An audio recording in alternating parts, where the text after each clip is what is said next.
Hola, ¿qué tal, queridos amigos, queridas personas lindas, bellas, maravillosas, que siguen este programa Transformación y Cambio, que se encarga de modificar el pensamiento de las personas, llevándoles a la realización y a la grandeza suprema? ¿Cómo están ustedes en esta bella mañana de sábado? Ya estamos comenzando con algo de dilación por aspectos técnicos, pero siempre con el deseo ferviente de transformar, de cambiar, de elevar, de libertar, de hacer que las cosas pasen. Así que bienvenidos y bienvenidas al programa Transformación y Cambio de esta mañana, donde estaremos tratando temas muy específicos relacionados con la historia antigua. Ustedes se han dado cuenta, aquí en esta programación nos especializamos en llevar a las personas a la realización de la grandeza en sus vidas. Y en esa realización de grandeza estamos transformando el pensamiento y elevando el criterio y la espiritualidad, la grandeza de las personas, a efecto de salir de eso donde nos tuvieron presos durante tanto tiempo. Nos vinieron a transformar la vida sujetándonos a esclavitud. El género terrícola, los moradores de la tierra, porque la palabra humano es una palabra también que se utiliza en la matriz para poder tener a las personas esclavizadas. Imagínense ustedes que la palabra humano significa discordante, significa discordia. Ahora, nosotros no podemos ir por la vida hablándonos como discordantes. El discordante de Juan, el discordante de Pedro, el discordante de Santiago, el discordante de Javier, el discordante de Carlos. No. Y es precisamente lo que las personas han hecho durante tanto tiempo. La humanidad, lo humanitario, el humano. ¿A qué va? Y eso no me lo inventé yo. Eso lo escribió y lo dictó el maestro Saint Germain, por ejemplo. Y si nosotros estudiamos, por ejemplo, el libro de oro de Saint Germain o algunos otros de sus escritos, nos damos cuenta que en realidad sí fuimos modificados para servir a estos seres implacables a los que la mayoría en el proceso de ignorar las verdades le llama dioses, ¿ya? Y es importante entender que sí hay dioses. Yo no niego la existencia de algunos de ellos, pero lo que no estoy de acuerdo es que le llamen a todos, porque solo son viajeros intergalácticos. ¿Ya? Entonces, cuando nosotros venimos y comprendemos cómo funciona la mecánica de la vida, es en ese momento cuando empezamos a entender por qué se nos mencionan las cosas de la forma en que lo han hecho todo el tiempo. Así que, sin más preámbulos, yo hoy quiero llevarles a este entendimiento donde cambiamos el entendimiento porque nos damos cuenta que la historia nos dice totalmente lo contrario. Regularmente, cuando nosotros estamos hablando de cuestiones de religiones, creencias, ritos, costumbres, tradiciones, todo eso se enmarca dentro de un patrón, ¿ya? Ese patrón está relacionado con condicionamientos mentales y emocionales o emotivos, ¿vale? Entonces, cuando nosotros mezclamos los pensamientos y les ponemos emociones junto con ellos, formamos un mix que empieza a crear lo que llamamos redes neuronales nuevas y también empieza a crear dentro del plano metafísico lo que conocemos como egregores, ¿vale? Entonces, un egregor es una entidad creada por ti mismo que se autoalimenta de lo que sigues creyendo y de lo que sigues pensando. Por eso es tan importante que nosotros tengamos conocimiento de cómo ocurren las cosas. En las redes encontramos toneladas de información, pero no todo lo que lees es correcto, no todo lo que lees te va a elevar, no todo lo que ves te va a transformar. Por eso es importante que se formen cimientos. Nosotros en Transformación y Cambio Cuántico Estelar nos dedicamos a eso, a formar cimientos. Conmigo no vas a encontrar quizás muchas cosas gráficas, no vas a encontrar sensacionalismo ni nada de eso. Yo te voy a hablar verdades que transforman la vida porque cimientan la grandeza del terrícola. Y cuando tú conoces quién eres, hacia dónde vas, por qué estás aquí, cuánto tiempo puedes durar, comienzas a aprovechar, ¿ya? Al máximo la vida, la existencialidad y todo lo relacionado. De eso se trata precisamente este hecho de transformar y cambiar. Pero vamos a ir a la conexión con Gaia para poder enseñar cuanto antes. Así que, querida Gaia, Madre Preciosa, te amamos, te honramos y sobre todo te agradecemos. Qué lindo ver cómo estás activa por todos lados, lo que nos deja ver que hay actividad, que hay dinamismo en tu interior. Sabemos que la intratierra tiene habitantes, sabemos que el núcleo se mueve sobrenaturalmente y esto genera la atmósfera. Gracias por esta preciosa y bella experiencia dentro de un plano energético, electromagnético. ¡Qué belleza! Saber que puedo enviar esta señal a cientos de millones de personas en un solo momento y al mismo tiempo. Gracias, porque todo eso es posible a la maravillosa actividad electrónica, eléctrica, electromagnética, magnética y cuántica que desarrollas a diario a nuestro favor. Así que aprovechándola, yo tomo esta palabra y la envío multidimensionalmente y cada expresión que diga durante el programa llegará a cada uno de los terrícolas sin importar la lengua, el credo, la distancia, la ubicación, etcétera. Gracias, Gaia. Pero más gracias a quien te creó, que es nuestro Padre Micael Todopoderoso, como cabeza de la triunidad, junto a la Madre en forma hija paradisiaca y del Espíritu creativo en función maternal, llenando nuestro ser desde una perspectiva suprema. Muchas gracias por ello. Gracias a los seres de luz que también están en proceso de evolución y a los que no, o a los llamados erróneamente dioses, porque también nos han venido a enseñar algo. Gracias a ti, amado y amada, que estás conmigo, que sostienes este programa, que siempre lo compartes, que estás allí comentando, que estás dejando un like. Gracias a ti también. Te bendigo donde quiera que estés, en Norteamérica, Centroamérica, Suramérica, en la Antártida, en la Patagonia, en África, en Asia, en Europa u Oceanía. Donde quiera que estés, ya sea navegando o volando, allí llega mi señal. Gracias, gracias por la transformación y el cambio. Yo soy bendiciendo tu vida en este día del violeta y enviándote toda la energía del amor compasivo, del perdón compasivo y también de la transmutación para que tu vida se vaya liberando y descargando para tu más elevado bien. Muchas gracias, Padre Supremo. Gracias, Hijo Eterno, y gracias, Espíritu Infinito. Y así es ya. Ok, quiero dar las gracias a quienes están conmigo ya desde la mañanita. Y bendigo la vida de Patricia Sanabria. ¿Cómo estás, querida discípula? Buen día, maestro de comunidad de transformación y cambio cuántico. Feliz día del violeta. Y nuestra glándula pineal pituitaria se expandan para recibir la enseñanza y nuestras células absorban el conocimiento. Feliz día. Yes.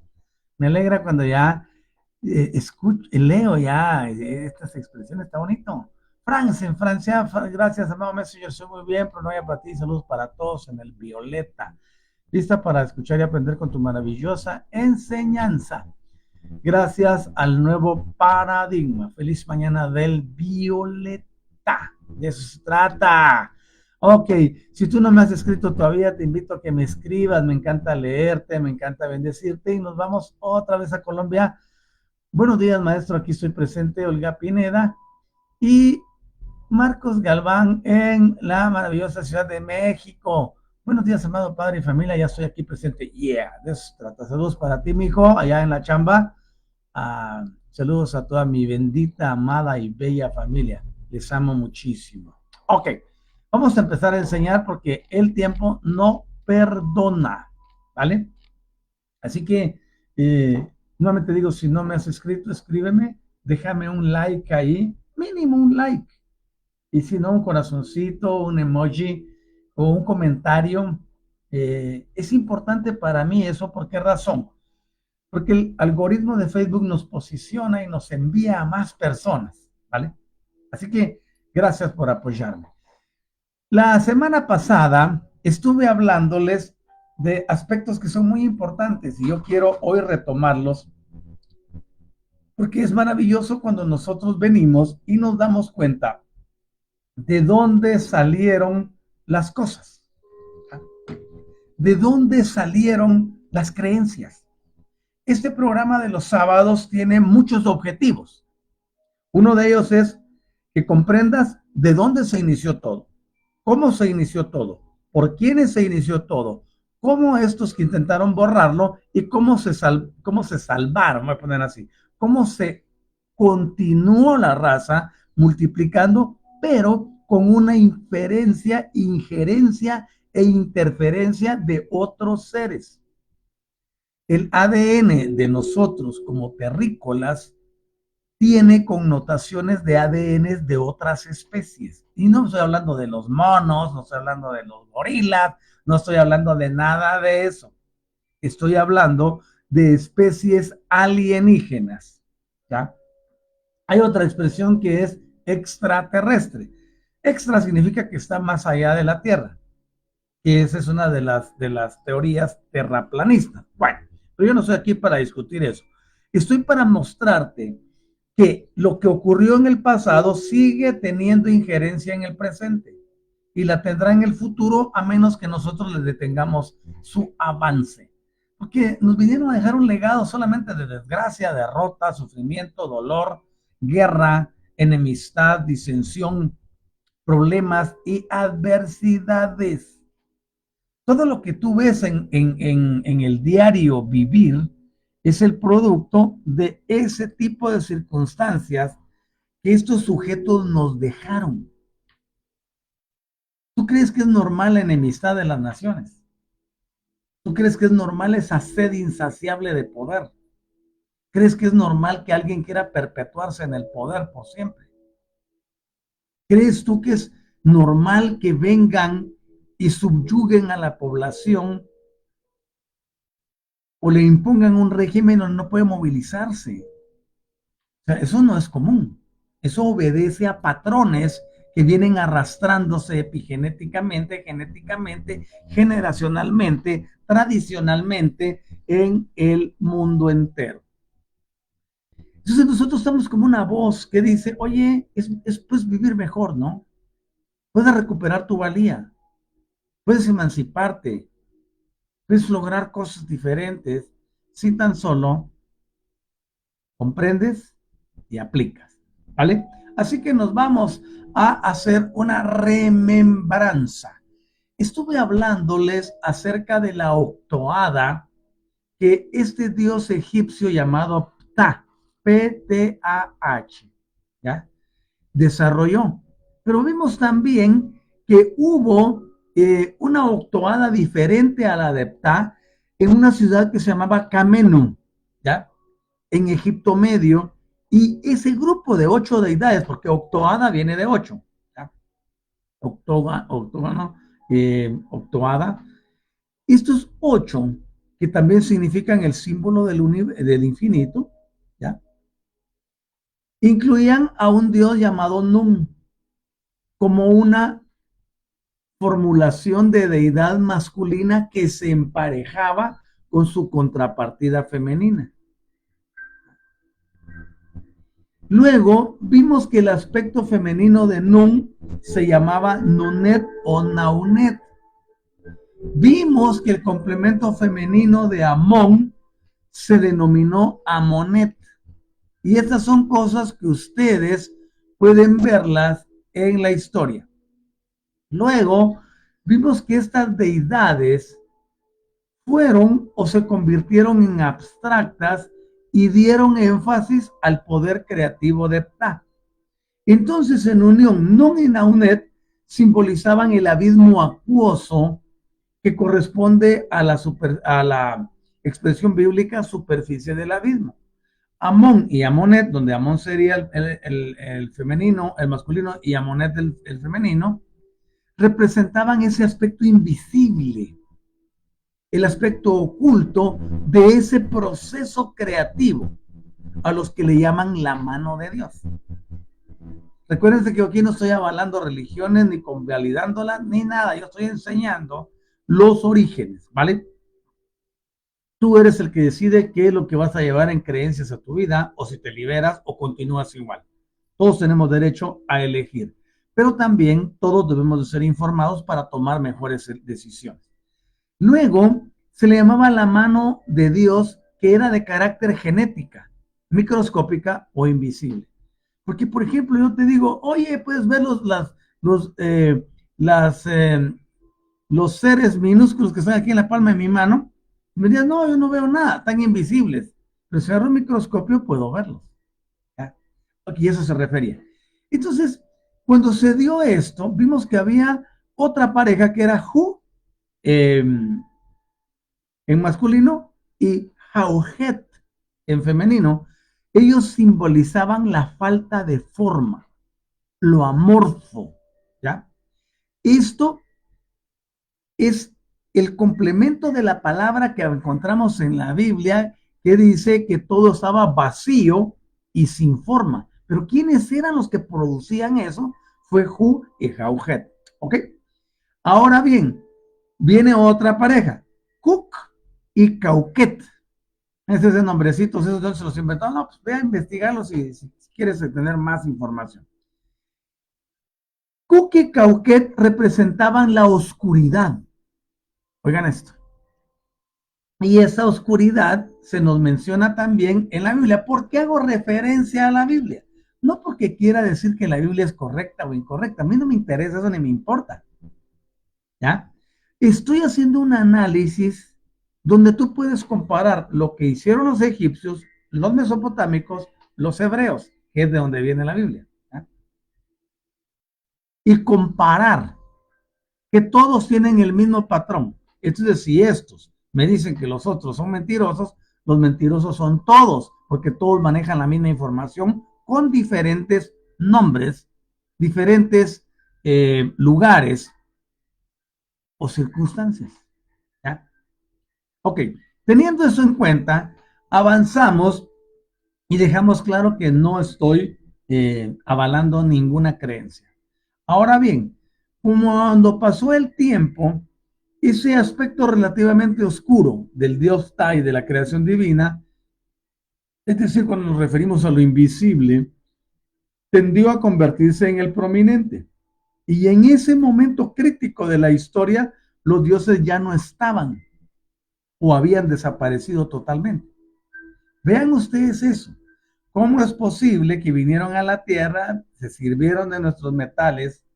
Y esa es una de las cosas por las cuales persiguen a la Tierra los alienígenas.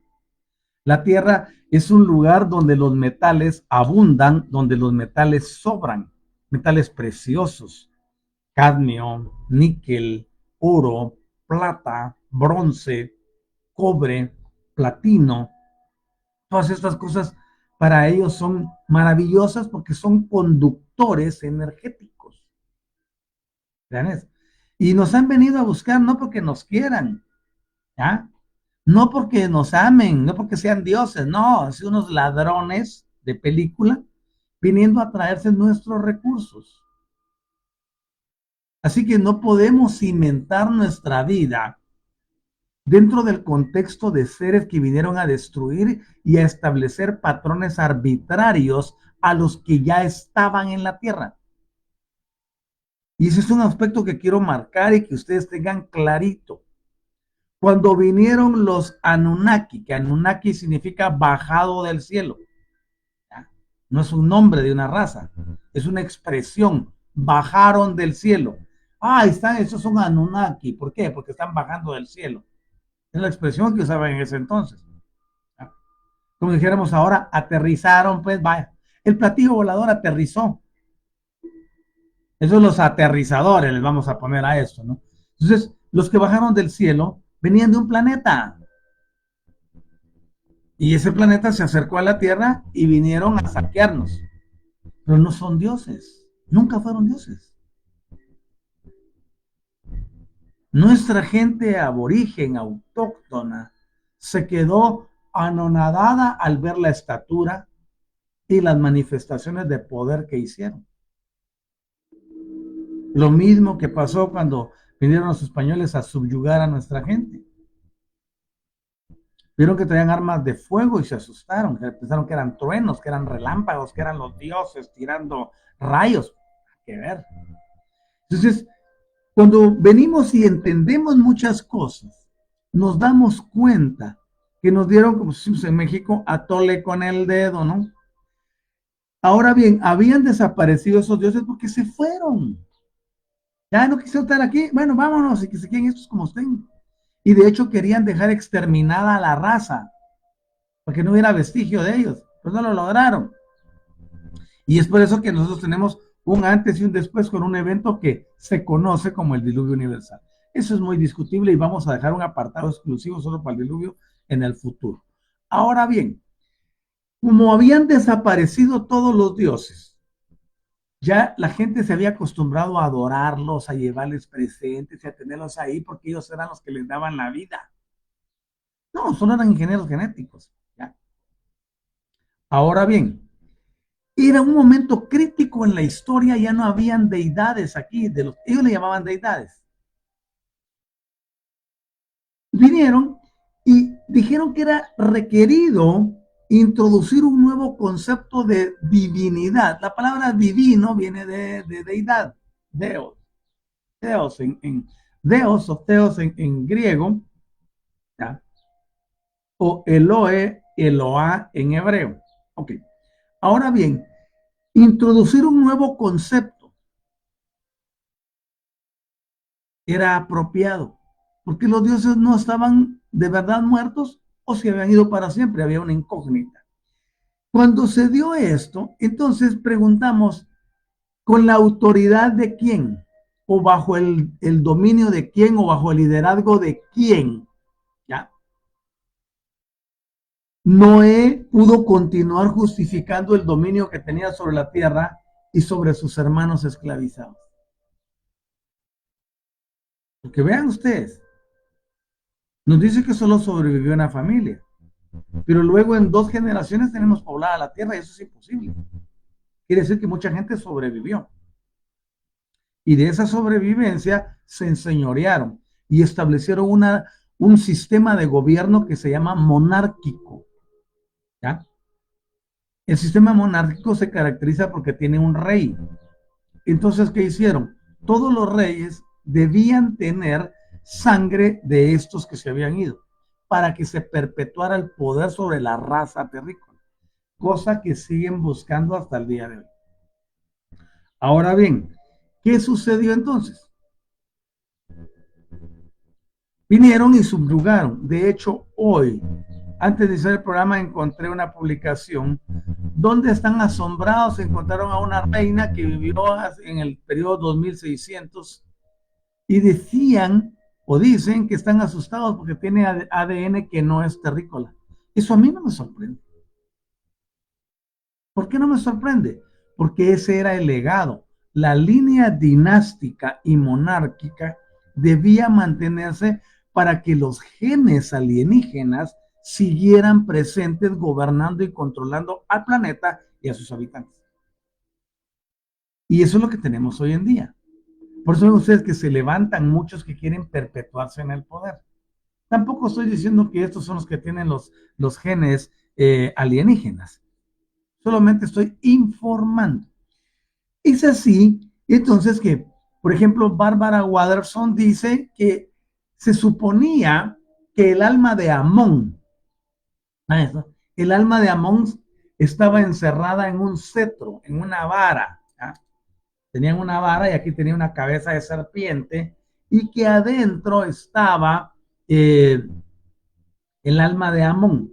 Dice que llevaban los reyes, el báculo. Por eso todavía vemos hoy que en algunas municipalidades o en algunos gobiernos le dan una vara, una especie de vara, de cetro, que significa poder. Los reyes tenían un cetro en la mano siempre. Como quien dice, aquí yo soy el que mando y aquí es lo que yo quiera, cuando yo quiera. El rey podía despojar de sus pertenencias a una persona. Podía quitarle a sus hijas más bellas o a sus hijos más hermosos y fuertes para llevárselos y convertirlos en eunucos o en soldados. Le gustaba a la hija de fulano, ven, entrégamela para su harem, para su concubinato, para todo eso. Pero el alma de Amón dijeron que estaba encerrada en ese cetro y se hablaba también que estaba conocido como Kem At Ef, que significa el que ha terminado su momento, y fue su fetiche original. Entonces el cetro de serpiente era uno de los accesorios de Ptah anteriormente, pero luego fue adoptado por los demás dioses y diosas hasta el día de hoy. El caduceo que vemos, o el símbolo de la medicina, tiene que ver lo mismo, tiene dos serpientes enrolladas. Ahora bien, cuando el panteón de dioses fue reformado y se transformó en un culto superior para adorar solo a uno, ya no a 8, ¿ya? Ellos colectivamente, es decir, los 8, la octoada, se autodenominó Amón. Amón. Porque Amón era el dios oculto y el dios invisible. ¿Qué te dicen hoy en día en la religión cristiana? Que es el dios oculto, el dios invisible. ¿De dónde salió eso? De Amón. La palabra amén, que se utiliza para confirmar cosas, significa Amón. Si ustedes se dan cuenta, en todos lados andan metidos. Y la gente dice que está adorando a Jehová y luego al finalizar sus oraciones dice amén. Bueno, ya le dio culto a Amón otra vez. Por eso es importante ir entendiendo para dejar todo este montón de basura que nos enseñaron. Cuando finalizó la era de los dioses, entonces Tot viene y asume el papel del retirado Ptah, que era el dios que se creó a sí mismo, y la octoada de este Kamenu, por ejemplo, también fue asociada a Tot en vez de Ptah. Andaban cambiando a las deidades. Y como dioses de la fertilidad, tanto Tot como Ptah, fueron adorados en una forma que se llamaba Min-Camufet. Oigan esto, es muy interesante, Min-Camufet. Entonces este Min-Camufet significa Min, el toro de su madre, porque ellos copulaban entre familia. El incesto era lo más normal entre ellos, pero después vienen y lo quieren prohibir a los otros para llevarlos, ¿ya? Para llevarlos hacia la manifestación de sus deseos. Es que estos son muy inteligentes. Ya van a ver por qué. Entonces el incesto entre madre e hijo era practicado por los dioses. Ahí había una mezcolanza de todo, papá con hijo, hijo con mamá, hermanos con hermanas, primos, y tal, un revoltijo. Hoy en día se sigue practicando eso en muchas familias, sí, porque no quieren que los genes se dispersen a los demás convencionales, según ellos, ¿vale? Ok, ahora bien, ellos creían que era un aspecto divino y que se debía de venerar en el culto de Amón, ese de que hubieran relaciones copulativas entre los miembros de la familia en primer grado de consanguinidad. Ahora bien, a Ptah también le pusieron el nombre de Enki y le llamaban el toro de Eridú, porque el toro representaba como que la potencia masculina. Y en Egipto vimos que había un toro sagrado de Ptah que fue denominado Apis, y ustedes lo pueden buscar, pueden ver la figurita. Luego vino el atributo de fertilidad de Min, ¿ya? Y este fue asimilado al culto de Amón y se llamó a sí mismo Amón Camutef. Y Amón era descrito como un joven viril y a veces con su expresión masculina siempre en posición de batalla. Espero que me entiendan porque no puedo hablar claramente si no me sancionan el programa y no me lo dejan publicar. Y pedí a ustedes que fueran a buscar la imagen de Min. ¿Qué fue lo que encontraron? Alguien activo para la reproducción, ¿vale? Porque así se mantenía. Y este era el que andaba haciendo pues una cantidad de cuestiones de promiscuidad, ¿no?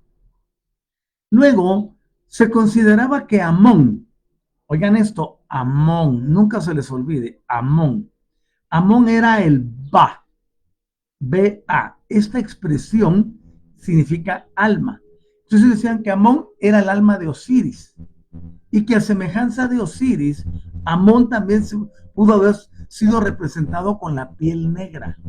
Oigan bien, Amón y Osiris representados con piel negra. Y también fue célebre que ambos tenían mucho vigor y belleza juvenil. Pero escuchen ahora esto. En la muerte, Amón fue asociado al loto. Ustedes saben que hay una flor que se llama la flor del loto. ¿Ah? Entonces, asociada a la flor del loto significaba el renacimiento. Y este Amón era también un dios del aire como Shu. Y veíamos que el pájaro de Amón era un ganso y se le llamaba el ganso de Heb, que era otro dios. Y se conocía al ganso de Heb por los instintos de protección que daba. Es así como nosotros vemos en el Salmo 91:4, en la Nueva Versión Internacional, que dice, te cubrirá con sus plumas y bajo sus alas hallará refugio.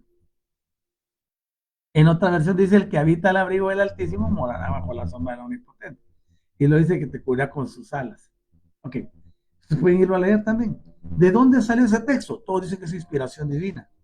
No, eso es algo que hacían los egipcios también. Y tenían a un ganso.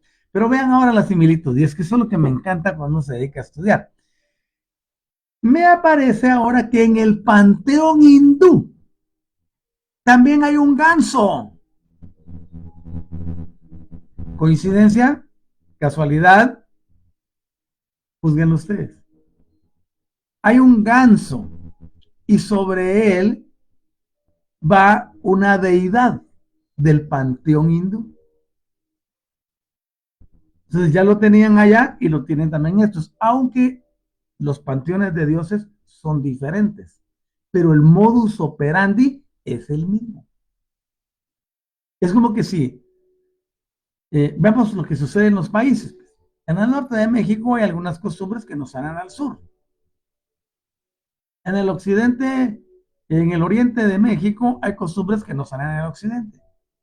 Y en los 4 puntos cardinales hay costumbres que no salen al centro. Pero son la misma gente. Entonces estos, aunque posiblemente bajaron del mismo planeta los dos, las dos ideologías, tienen exactamente lo mismo. Ok, seguimos entonces. Y ustedes pueden buscar divinidad hindú asociada al ganso y ahí va a aparecer el ganso. O si quieren ver el ganso de Amón, también pueden hacerlo. Hoy en día, teniendo la tecnología aquí en la punta de los dedos, no hay nada de imposible de localizar, siempre y cuando uno sepa buscar. Ahora bien, este Amón no solo tenía el lado benéfico y protector que da el ganso, sino que también tenía un lado siniestro. ¿Ya? Y tenía como símbolo a un animal que llamamos carnero, que es el macho de las ovejas, ¿no? Y esto lo tomó prestado del culto de otro dios que se llamaba Montu, también se le denominaba Set, y ese Set era el dios de la guerra. ¿Vale? Todo esto se los explico porque quiero que quede, ya voy explicándolo 2 veces, quiero que quede indeleble. Ahora bien, Amón era representado con una cruz. Les voy a sonar parecido a lo que sucede hoy en día.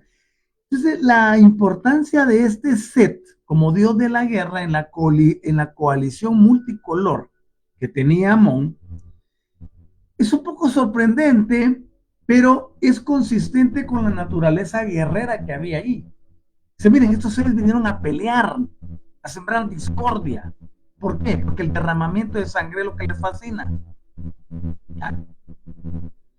Entonces, Amón, como este Set o Montu, era por encima de todo el dios de la agresión y de la guerra. También les hablé de eso la semana pasada.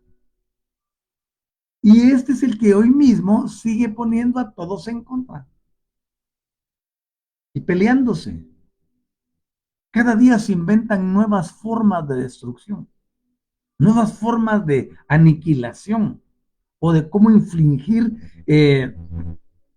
daño, dolor y sufrimiento al otro. Es un secreto a voces todas las desgracias que salieron a luz después del segundo conflicto mundial que hubo. Y de lo que no se sabe, pues mucho más.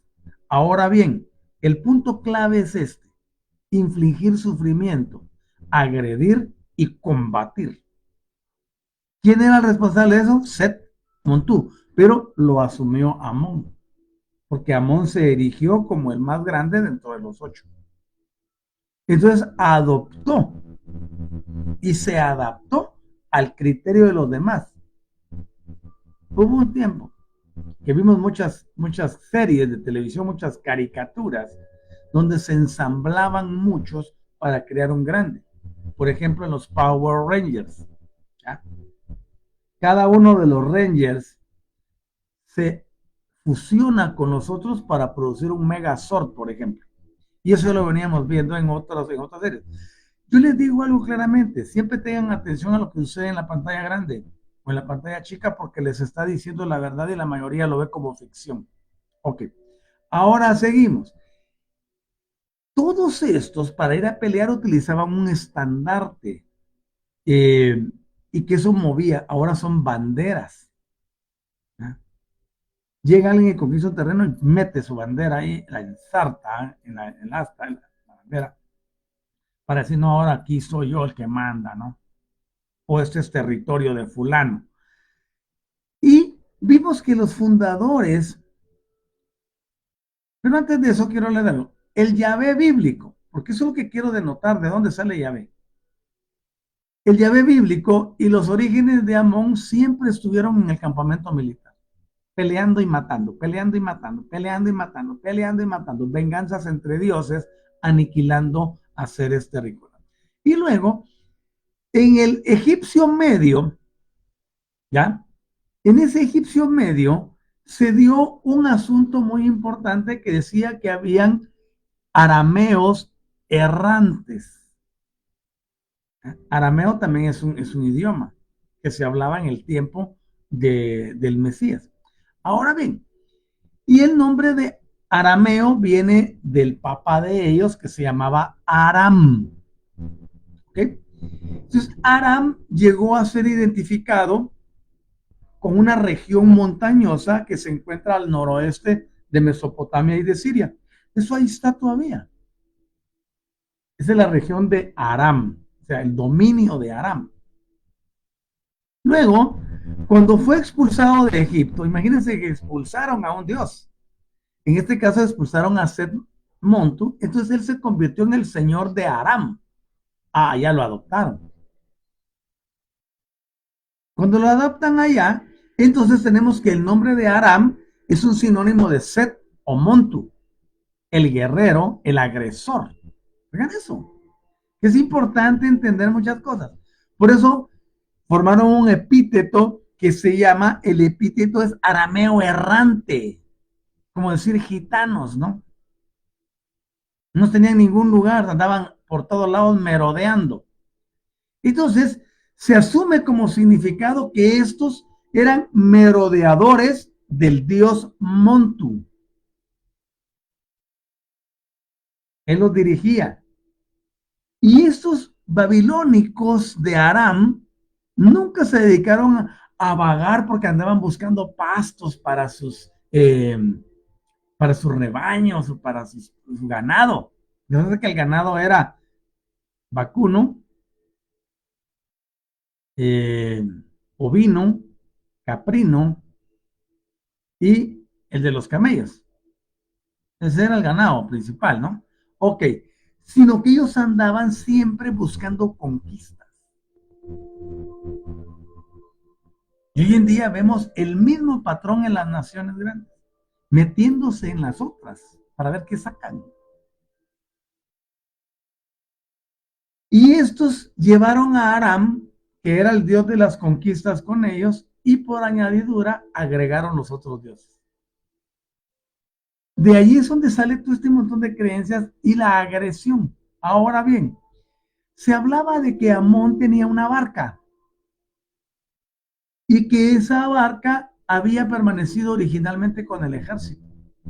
Una especie de barco, una especie de arca, una especie de símbolo, ¿no? Cuando Amón se convirtió en la religión estatal y aparte de eso burocrática, la imagen de este Amón y su santuario se fueron a vivir dentro de un templo. Y tú quieres conocer esa barca de Amón, pues escribe ahí barca de Amón y búscala para que tengas una idea de lo que estamos hablando. Yo voy a poner aparte un montón de imágenes y todo lo demás, pero lo que quiero es despertar tu imaginación.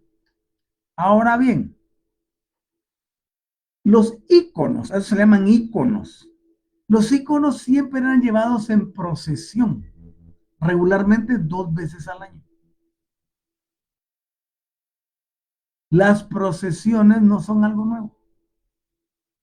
Aquí donde me encuentro, para el periodo de Semana Santa hay procesiones. Está llevando en andas a sus divinidades en devoción. Y en otras épocas, cuando se celebra la feria patronal de un lugar, también suelen hacerlo. ¿Y esto de dónde viene? De allá atrás. Todos los desfiles, todas esas procesiones, todo viene de aquí. 2 veces al año. Y era en el periodo de Opet y en las fiestas del Valle de Amón. Y esto similar al arca de la alianza que aparece en la Biblia. La barca de Amón era un arca sagrada. Y tenían 2 versiones de esa barca. Y estas eran restauradas o reemplazadas tradicionalmente año tras año. Una era una versión pequeña que podía ser llevada por los sacerdotes utilizando largas pértigas, exactamente igual como el arca bíblica. Ahora veamos, el arca bíblica surge después, pero el arca de Amón era primero. Por eso tenemos una relación de Amón y Jehová, son exactamente la misma persona. Y el arca del pacto que menciona la Biblia tenía 4 especies de soportes y se introducían 2 varas bañadas en oro y la llevaban solo los sacerdotes. Si alguien tocaba eso, se moría. Y lo mismo que pasaba con la barca de Amón. Y la otra versión, ¿ya? Era la que tenía mayor tamaño y podía flotar. Flotar es en el agua. O también hay una connotación de que se podía elevar sola en el aire. Oigan esto. Y transportaba la imagen de Amón sobre el río Nilo. Aquí hay mucho que estudiar. Hay un escritor que se llama Eric von Däniken. Este Eric, a veces uno lo lee y dice, no, pues este de verdad, este se la fumó verde, ¿no? Porque ya está, de verdad, está hablando muchas cosas. Pero no es que se la haya fumado verde. El hombre tiene una imaginación suprema, pero también tiene una conexión de lo que pudo haber pasado. Por ejemplo, él nos describe cómo el maná que se dice en la Biblia era esparcido por una nave. Y yo les invito, si a ustedes les gusta la lectura y quieren profundizar, pueden leer a Eric von Däniken, tiene como 8 o 10 libros. Y hoy en día se pueden conseguir en PDF sin costo, pero si no, se pueden adquirir también comprándolos en Amazon o en alguna otra librería. Lo importante es tener uno condiciones, pero de verdad habla tantas cosas. Cuando yo leí por primera vez a Eric von Däniken, Tenía aproximadamente como unos 18 años de edad. Y me pareció elucubrante porque en ese entonces yo era ministro cristiano. Y creía a pie juntillas en Jehová. Y lo defendía. Pero hoy en día, ya con madurez, con estudio, con más preparación, con más análisis, con más elementos, pienso diferente. ¿Por qué razón? Porque la religión es esclavizante. Te lleva a creer que no hay nada más. Y por eso te fanatizan. ¿Ya? Es como que si te hipnotizan para que creas algo como lo único que existe. ¿Y por qué no te dejan ver para afuera? Porque saben que vas a encontrar cosas que no coinciden. Y cuando no coinciden, se comienza a dar la emancipación. ¿Vale? Ahora bien, la estatua de Amón, vean, esto era puesta en medio del barco, dentro de lo que se conocía como capilla santuario. Y esa capilla santuario estaba decorada, era decorativa en exceso. Y tenía una variante de lo que llamaban el arca funeraria, que se ubicaba en medio de la barca de otro dios grande que era Tazocar durante la ceremonia. Lo mismo que hacen hoy en día. Hacen un anda y ponen en el centro la imagen que van a ir manejando de un lado para el otro. No critico, no juzgo, ni condeno a nadie que lo haga. Todos pueden hacer lo que quieran desde su nivel de conciencia. Yo vengo a hablar de un nivel de conciencia superior. Quien esté preparado para eso lo dirá y quien no, pues que lo filtre, nada más. Ahora bien, porque no estoy juzgando, lo dejo claro y lo establezco aquí a la comunidad internacional. No tengo nada contra ninguna religión, ni contra ningún Dios. Mi función es hablar de lo que hacen y de sus arbitrariedades. Si tú las tomas y lo verificas y sacas tus conclusiones, serán tus conclusiones. No, pues a mí el maestro me dijo que así era. No. Es un descargo de responsabilidad. Yo te informo, tú decides. ¿Ok? Ahora bien, durante esas ceremonias, este Tazocar era transportado por sus sacerdotes alrededor de los muros del templo. Como ya no habían dioses presentes en forma física, pues ahora les hicieron sus imágenes para andarlas de un lado para el otro. ¿Cómo no? Ok. Ahora bien, el arca de Ta se nos dice que fue la que utilizó Noé, a que también se le llamaba Upnapistín o Atrahasis en las otras culturas. Pero, por ejemplo, si lo analizamos desde el punto de vista bíblico, dice que fue Jehová el que le ayudó a que tuviera un arca y que le dijo cómo hacerla. Pero en los otros registros mesopotámicos y egipcios se nos dice que había sido el arca de Ta la que lo salvó. ¿Y quién es primero? Ta. ¿Qué historia surge después? La de Jehová. Entonces uno empieza a ver ahí que tiene que haber un traslape de información, porque es exactamente lo mismo, solo que en diferentes condiciones, en diferente año, con diferentes personajes, pero el mismo drama. Esto es como que si hoy dijéramos, vamos a ir a ver la obra de Romeo y Julieta, ¿no? De Shakespeare. La obra sigue siendo la misma, el guión, todo, pero los personajes, ¿quiénes son ahora? Bueno, está interpretando Juan y Marta. El guión es el mismo, personajes diferentes. Ok, y esto fue lo que pasó ahí. Entonces, había una réplica simbólica que servía para rescatar la memoria de los dioses, que no se olvidaran de ellos. Y el favor, dijeron, ha vuelto. Y vemos que aunque la práctica de hacer procesiones con el arca de Ptah y la imagen de Amón fue interrumpida después en el judaísmo, ¿ya? No fue interrumpida la noción de que la presencia de Yahvé permanecía dentro del santo de los santos, que era el arca del pacto, o lo que ellos le llamaban la tercera parte de su templo, el lugar santísimo.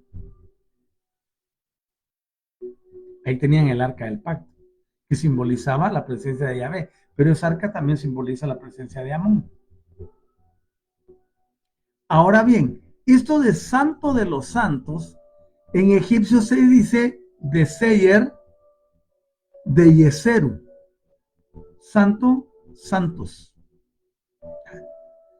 Es importante notar que dentro del templo judío está el arca general, perdón, está el área general, el atrio, luego el lugar santo y el lugar santísimo. A ese lugar santísimo solo los sacerdotes podían entrar una vez al año y no sin sangre. Ahora bien, esto es lo que adoptaron los hebreos en el judaísmo. Pero ¿de dónde vino? Y nosotros podemos ver siempre, siempre, siempre que al leer la Biblia hay un antagonismo de los hebreos contra los egipcios y viceversa.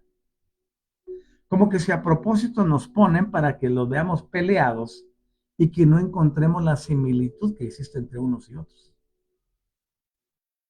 Muy inteligente, por cierto, quien lo escribió. Ahora bien, la capilla militar, vean esto, la capilla militar hoy en día es compartida por las principales creencias. Y si nosotros podemos ver en el ejército de la Unión Americana, los párrocos protestantes o los ministros protestantes, los sacerdotes católicos, los rabinos judíos, todos ofician bajo el mismo techo. ¿Ecumenismo? ¿Conveniencia? Ok. Es que como en el ejército están enlistadas personas con diferentes creencias, pues entonces hagámosles una su capilla. Iglesia, le dicen ahora, pero la palabra iglesia no significa un edificio. La palabra iglesia significa conglomerado de personas que se reúnen a adorar. ¿Ya? Entonces estos venían y todos pueden converger bajo el mismo techo oficiando. No, de 6 a 7 la misa, de 7 a 8 la prédica evangélica, de 8 a 9 la prédica judía, de 9 a 10 la islámica, de 11 a 12 la hindú, bla, bla, bla, bla. Ahora bien, la austeridad en la vida militar exige ese tipo de tolerancia. Lo mismo sucedía en el antiguo campamento militar, porque la milicia ha estado presente desde que estos disque dioses estuvieron aquí, porque utilizaron este término de militar para poder infligir el dolor y sufrimiento a través del combate. Había un ejército, y eso pueden ustedes leerlo en todos lados, y no hay ninguna restricción para eso. Entonces, en el antiguo campamento militar, se le proporcionaba a cada soldado un medio para adorar y suplicarle al Dios que eligiera, porque era un conglomerado de dioses. ¿Ya? Y ninguno va a rezar con mayor devoción, orar o decretar como el soldado que está en la víspera de una batalla.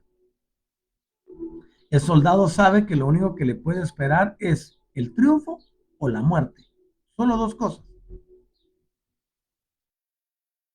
¿Ya? Y el triunfo si logra sobrevivir. Y la persona va entrenada para ir a destruir al otro y el otro está entrenado para destruir al otro. Imagínense ustedes. Aquí viene otra vez este Dios, el de la agresión y el de la guerra. Devorando las mieles del sufrimiento, del dolor, de la ira, del deseo de venganza, de destruir y de acabar al otro. ¿De dónde le sale eso a un terrícola? Pero ese mismo que va para allá a defender una bandera, es el mismo que también tiene una esposa, tiene hijos y los abraza, los besa, y le dice, mis hijos, yo los amo, pero allá está con toda la energumenización de fuera para ir a acabar a un semejante que también tiene una esposa y tiene hijos. Esa es la crueldad que nos enseñaron los dioses, a matarnos entre nosotros mismos. Y las personas felices de la vida siguiendo el ritmo. Es un deber patriótico. Si es un deber patriótico, ¿por qué los juzgan después de la guerra? Piensen ustedes en todo lo contradictorio. ¿Y quiénes están detrás de eso? Los dioses. Bueno, los autodenominados dioses, porque no son dioses realmente.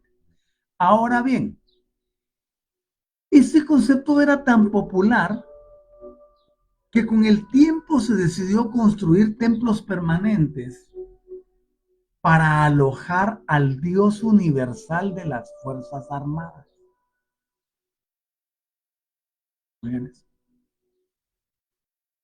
Entonces, como Ptah y Amón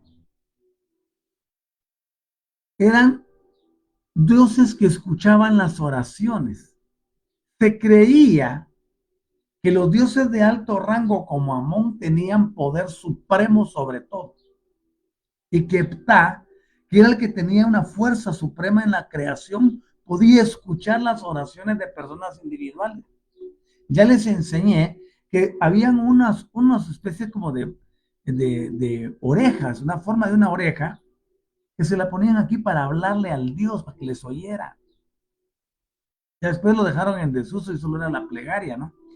Ahora bien, es importante entender que se reservaban algunas secciones especiales del templo a personas que se dedicaban a suplicarle a Amón. Y aquí está lo que le digo, que se encontraron orejas grabadas en las estelas que estaban dedicadas a Ptah. Uno tiene que aprender a ver, cuando veas una estela, chécala y proyéctate para entender lo que está ahí. No necesitas aprender a leer jeroglíficos, ni glifos, ni otras cosas. Solo tienes que conectar y ver lo que está allí. A mí me encanta ver las estelas. Todo lo que tienen los templos mayas o todo lo que es de carácter egipcio o mesopotámico. O lo que está en Perú, por ejemplo. Me interesa muchísimo ver, porque hay muchas cosas que la gente no quiere ver o no quiere que se sepa. Entonces, en las estelas se encontraron orejas, formas de orejas, en las superficies de esas que estaban dedicadas. ¿A quién creen ustedes? A Ptah. Pero Ptah, Amón y Jehová son la misma cosa. Entonces, Amón fue elevado de inmediato en Egipto a la posición de Dios estatal. Ah, ahora ya mezclamos otra vez religión, política o milicia. ¿Qué es lo que sucede hoy en día? Exactamente la misma cosa. En tu país, sin importar qué nombre tenga, siempre hay una iglesia, hay un estado y hay un ejército. ¿O me equivoco? Y los tres tienen injerencia. Y esto ha venido siendo así de tiempos inmemorables. Y nosotros tenemos que avanzar para entender que en términos generales siempre la iglesia le sirve al Estado. Y en el caso que estoy viendo de muchos años atrás, aún siendo una deidad abstracta, por ejemplo, Amón comenzó a ser adorado por reyes, pero también por plebeyos, como el dios personal o como un dios patrón. La palabra patrón no significa dueño, ¿ya? Sino modelo. Por ejemplo, un saco, una camisa, un vestido, todo lo que sale de moda, primero hacen un diseño y luego hacen el patrón. Y con ese patrón, bueno, produzcanme 10,000 piezas de esas ahorita. El patrón sirve para repetir. Aquí, erróneamente, desde México hasta muchos otros lugares, se le llama patrón pues al jefe, ¿no? Al que tiene la lana, al dueño de la hacienda. No.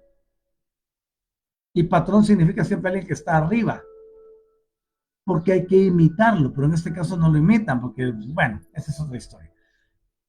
De forma desafortunada, los desarrollos fueron la causa de que el culto hacia Amón perdiera su poder como un culto principal unificador. Ahora vienen, introduje la palabra culto. Culto tiene dos connotaciones. Una, referente a la cultura. Ah, es que este es un hombre muy culto. Son personas muy cultas. O sea, tienen cultura. Perfecto. Pero ahora vienen otros, dice, culto, acción y acto de rendir tributo, honra, adoración o reconocimiento a alguien. Por eso vimos que inclusive por ahí después se formó un culto a Maradona, por ejemplo, imagínense ustedes. No tengo nada contra los gauchos. Es como si le formáramos un culto a Pelé o a Beckenbauer o alguna otra figura. Y de hecho, en algunos países de Oriente se le rinde culto al emperador, al gobernante. O sea, hay de todo en esta bendita tierra. Tenemos entonces que Amón se convirtió en el medio para diferenciar entre Egipto y las otras naciones, para diferenciar entre príncipes rivales de Egipto e incluso entre un creyente y el otro. Había tantas ideas revolucionarias que ese nuevo culto de Amón fue al principio liberador, pero al final, de forma inevitable, terminó sirviendo solo a las necesidades del poder corrupto. O sea, la corrupción no es algo nuevo. ¿Eh? Y los templos se convirtieron en lugares de terror y de mucha nostalgia en vez de ser los lugares de ciencia y de enseñanza.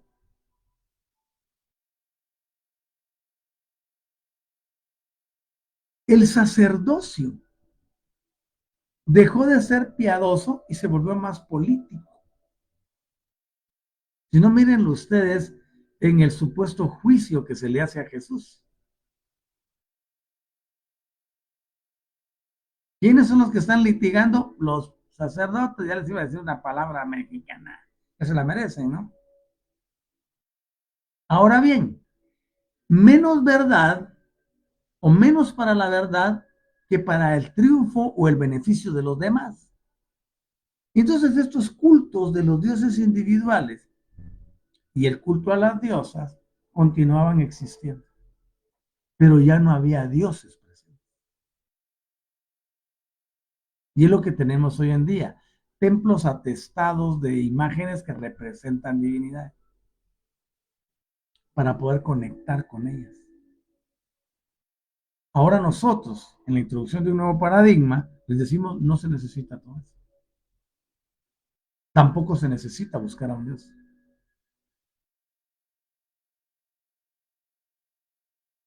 Y en el nuevo paradigma nos deshacemos de la palabra Dios inclusive. Porque ese es el objetivo, llevar a todos a que tengan unidad, bueno, el objetivo de la religión, del sistema, de la matrix, como le decimos, es llevar a una unificación. Y esa unificación la buscan en nombre de una deidad. Y hay tres peleándose por ese lugar. O sea, solo se repite la historia una y otra y otra y otra vez. ¿Continúan los cultos a los dioses hoy? Sí, de muchas formas. Ofreciéndoles sangre, haciendo sacrificios, matando animales inocentes, salpicando a la gente con sangre, haciéndose cosas en la piel o tatuándose. Y esto sigue con el control. Se fueron, pero se encargaron de que sus genes se quedaran distribuidos para seguir haciendo de las suyas con los terrícolas. Entonces, había una creciente presión en ese entonces, estoy hablando de cómo la iglesia empezó a servirle al Estado. Había una creciente presión para controlar toda la expresión religiosa por propósitos de ingresos y de centralización del Estado. Y no estoy hablando ahorita de Constantino para acá. Estoy hablando del inicio de la era cristiana para atrás, 4.000, 6.000, 10.000 años atrás.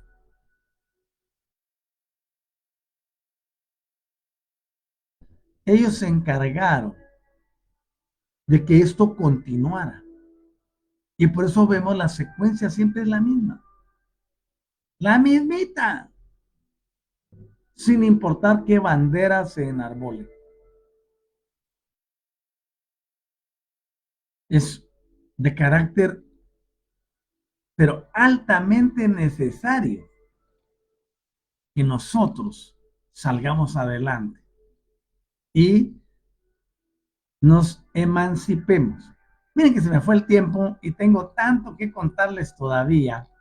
Creo que todavía tengo para un par de sesiones más antes de llegar al punto que quiero llegar. Pero es requerido hablar de todo esto porque quiero que ustedes tengan mayor conocimiento y voy a terminar con lo siguiente. Según una tradición, nos lo ponen como tradición para disimular, ¿ya? Para atraer nuestra atención a otro lado. Según esa tradición, el dios Amón cruzó el Nilo nadando, ¿ya? Desde la ciudad de Cameno para fundar el nuevo centro del culto. Entonces te preguntas, si es un dios, ¿por qué tenía que nadar? Aquí es donde yo le digo de las inconsistencias e incoherencias, por los cuales yo no los acepto. Si era un dios, ¿por qué no se desplazó? ¿Por qué no se teletransportó? No, ¿por qué tiene que hacerla nadando como cualquier otro terrícola? Entonces fue a fundar el nuevo centro del culto y Amón era el nombre de una de las deidades abstractas de esa octoada de Cameno. Y ya vimos que Amón significa el oculto, el invisible, y también simboliza ese aspecto confidencial o invisible de la vida y la creación. ¿Y qué nos dicen del otro? De Yahvé, lo mismo. Y el nombre de Amón es muy probable que haya provenido de esa octoada de Cameno en el Egipto Medio, porque Amón era al principio una de las 8 deidades abstractas que comprendían la octoada de Ptah de Cameno. Y Amón fue considerado, miren esto ustedes, fue considerado como el dios que era 8 en uno. Aquí es donde empieza a ponerse interesante el asunto. A Amón lo veían como 8. ¿Dónde está 8? Aquí está. 8. Ah, sí, tengo 8. 8 en uno. O sea, se había vuelto más poderoso porque tenía el poder de los otros. ¿Vale? Y entonces se le conocía como el dios Amón 8 en uno. ¿Ya? Y también se decía de Amón que había nacido en Nubia, no en Cameno. Y en Nubia es donde los fundadores del militante imperio medio egipcio se valieron del nuevo concepto religioso. Tenemos datos que la primera capilla de piedra que fue dedicada a Amón es muy probable que haya sido construida en Tebas. Y el nacimiento del culto se recordó dentro de una tienda del ejército. Entonces, con el tiempo, se llegaron a construir más cosas importantes como el templo de Amón en un lugar que se llama Napata, que era Nubia, lo que corresponde a la actual Sudán. Bueno, espero que sepa que había un pueblo, un país que se llama Sudán, ¿no? No es que estén sudando, sino que así se llama Sudán. Y en Napata, Amón fue llamado Amón, el toro, señor de Nubia. ¿Y cómo se le denomina a Yahvé en todos lados, o Jehová, como lo conocemos aquí occidentalizado? El Señor de los ejércitos. Le llaman el Señor de todo. Muchos dicen el Señor del universo. Híjole, se les fue la mano.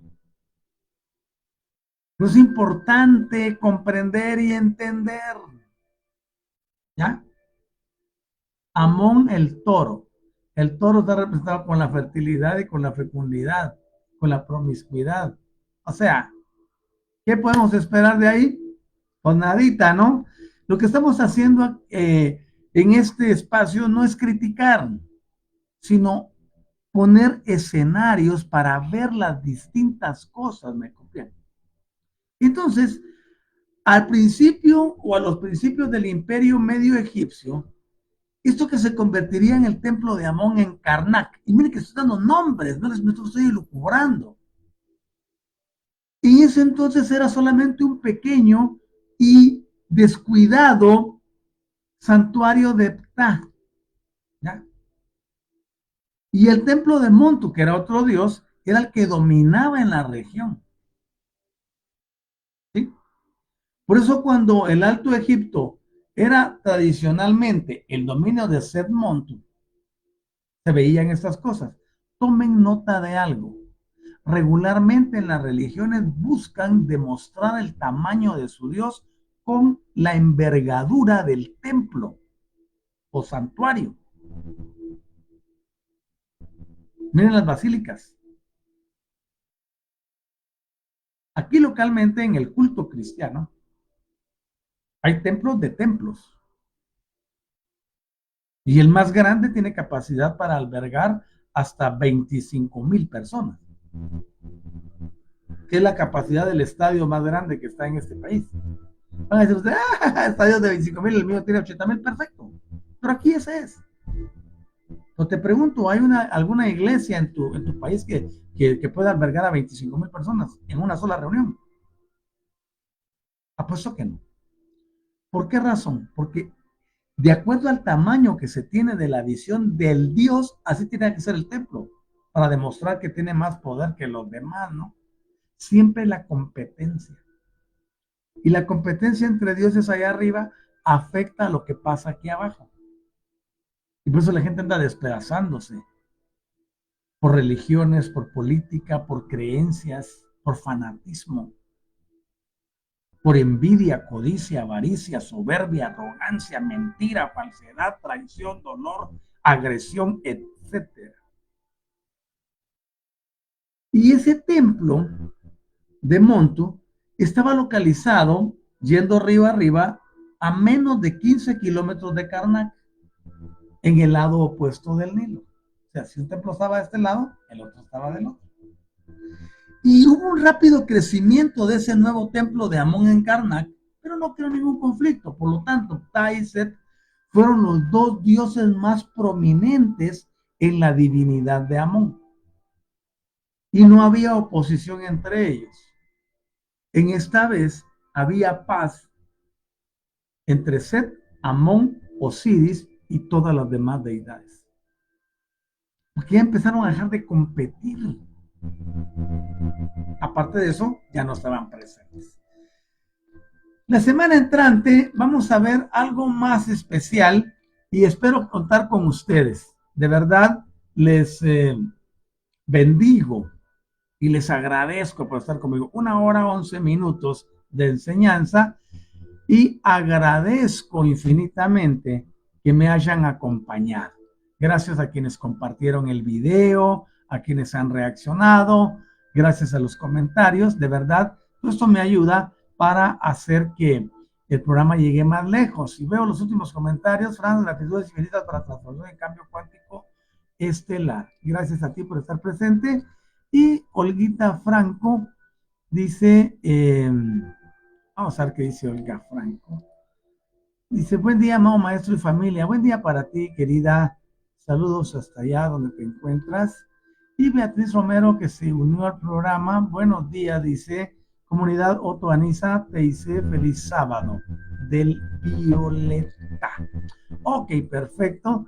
Y Fran dice, la historia de la sangre azul sí está relacionado. Porque precisamente por eso se dice que las líneas monárquicas tienen algo diferente a nosotros. Solo son genes en realidad, porque sangre azul no hay. Y nos vamos hasta Perú. Buenos días, doctor Otto. Saludos desde Cusco, Perú. Infinitas bendiciones. Lo mismo para ti, querida. Qué bueno que hayas venido. Me alegra mucho. Y Fran saludando a Carl. Saludos, querido amado Carl. Y bienvenido y pronoya. Maravilloso día del Violeta. Ok, qué bueno. Tenemos ahí a Carl. Feliz día del rayo violeta. Igualmente para ti, Carl. Hoy es el día de ser más compasivos y más amorosos con el utilizando el rayo violeta y transmutando toda la basura que hay en nuestras vidas. Carlos dice, buenos días, presente maestro, saludando a todos los presentes. Saludos para todos, entonces, de parte tuya. Y luego, esto que dije ahorita me hizo recordar a mi amigo, que ya partió y decía, no, pues hoy es el día de sacar la basura, decía, cada vez que era sábado. ¿Por qué? Para transmutar lo que no nos sirve. Y el conocimiento es una forma de introducirle transmutación a nuestra vida, para que ya no nos sigan dando a tole con el dedo ni engañándonos. Así que somos libres y hay que disfrutar de nuestra libertad. Saludos a todos quienes verán el programa en diferido o lo oirán en WhatsApp en diferido. Cuídense muchísimo. Les invito cordialmente para nuestra próxima actividad que será mañana domingo a las 6 de la tarde, donde estaré enseñando sobre aspectos de el efecto placebo, efectos neurológicos, neurociencia, cuestiones endocrinológicas que trabajan para que tú puedas ser mejor cada día si sabes dirigirlas. Que estén muy bien, les amo y les agradezco por apoyarme, por estar conmigo, por compartir el programa, por darle replay en otros lados. Muchas gracias. Que tengan un maravilloso fin de semana y que su descanso sea siempre, siempre placentero.